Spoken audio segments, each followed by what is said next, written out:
చెట్టు దిగి ఆమె ఎదురుగా నిలబడ్డాడు. అమ్మా, దీనిని నేనే తీసుకుని వచ్చాను. నేను శ్రీరామ బంటు హనుమంతుడను.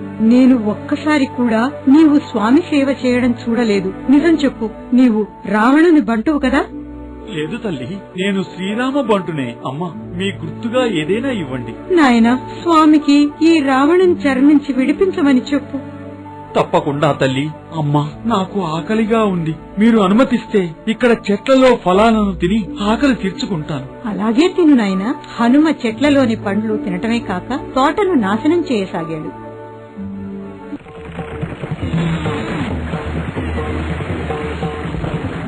ఈ వానరానికి ఎంత ధైర్యం! ఈ అశోకవనాన్ని నాశనం చేస్తున్నది. మిత్రులారా, దీనిని బంధించండి.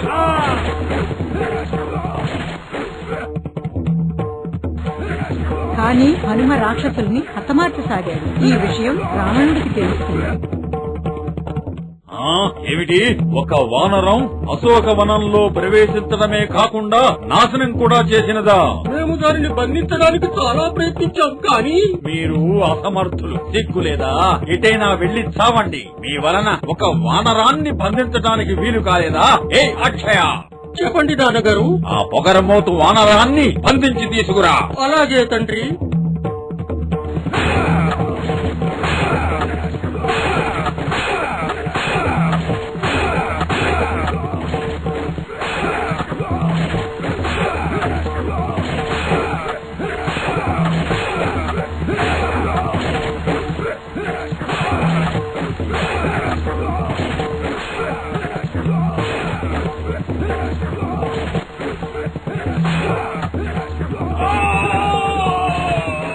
లేదు, నా అక్షయ నన్ను విడిచి వెళ్ళడు. చెప్పండి, అక్షయుడు ఏమైనాడు? చెప్పండి.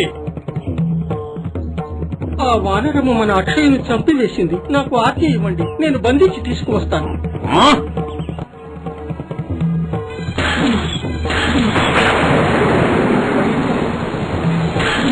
చివరకు మేఘనాథుడు సంధించిన బ్రహ్మాస్త్రానికి హనుమంతుడు తల ఒగ్గాడు. మేఘనాథుడు హనుమను సభలో ప్రవేశపెట్టాడు. మన అశోకవనాన్ని నాశనం చేసింది ఈ వానరమేనా? అక్షయుని చంపినది కూడా ఈ వానరమేనా? అవును తండ్రి, ఆ వానరము ఇదియే. ఒకరుమోతు వానరమా? ఎవరు నువ్వు? ఎక్కడి నుంచి వచ్చావు? నేను శ్రీరామదూతను. ఆయన భార్యనే నీవు అపహరించావు. నీవు ఆ వనవాసి రాముని దూతవా? నేననుకుంటే అతన్నిప్పుడే సంహరించదను. రావణ, ఎవరిని ఎవరు సంహరిస్తారో కాలమే నిర్ణయిస్తుంది. సైనికులారా, వీడి తలను నరికివేయండి. బంధించిన దూత తలను సంహరిస్తే లోక నింద వస్తుంది. ఇతనికి ఇంకేదైనా దండన ఇస్తే మంచిది. అయితే ఎటువంటి దండన విధించాలి? వానరాలకు వాటి తోకలపై ప్రేమ ఎక్కువ కనుక తోకకు నిప్పంటిస్తే సరిపోతుంది. సైనికులారా, దీని తోకకు నిప్పంటించండి. రాక్షస సైనికులు హనుమంతుని తోకకు నిప్పంటించిరి. హనుమంతుడు బంధవిముక్తుడు అవడమే కాక తన తోకతో లంకా నగరానికే నిప్పంటించాడు. క్షణాలలో లంకా నగరం అగ్ని జ్వాలలలో కాలి బూడిదైపోయింది.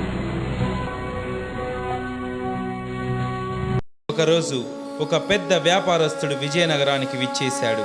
మహారాజు గారు అతన్ని సాదరంగా ఆహ్వానించి ఆతిథ్యమిచ్చారు. ఆ వచ్చిన వ్యాపారి మంచి భోజన ప్రియుడు.